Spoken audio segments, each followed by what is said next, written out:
Our Daily Bread, Daily Devotional, September 18th, titled, What is Your Set Point? David Lykken, Emeritus Professor of the University of Minnesota, has developed what he calls a set point theory of happiness. He contends that most people return to their previous level of happiness within 6 months to a year after dramatic events like the sorrow of losing a loved one or the thrill of moving into a dream home. He calls that original reference point of happiness their set point. The Christian, however, has a different kind of set point, one that does not depend on the normal highs and lows of human experience.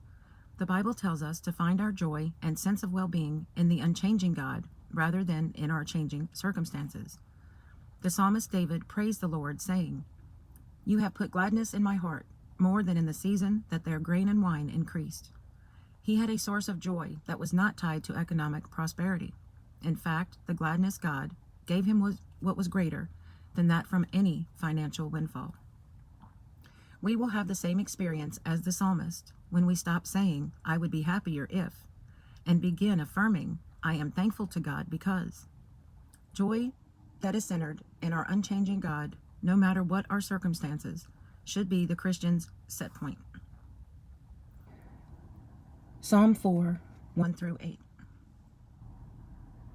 Answer me when I call to you, O my righteous God. Give me relief from my distress. Be merciful to me and hear my prayer. How long, O men, will you turn my glory into shame? How long will you love delusions and seek false gods? Know that the Lord has set apart the godly for himself. The Lord will hear when I call to him. In your anger, do not sin. When you are on your beds, search your hearts and be silent. Offer right sacrifices and trust in the Lord.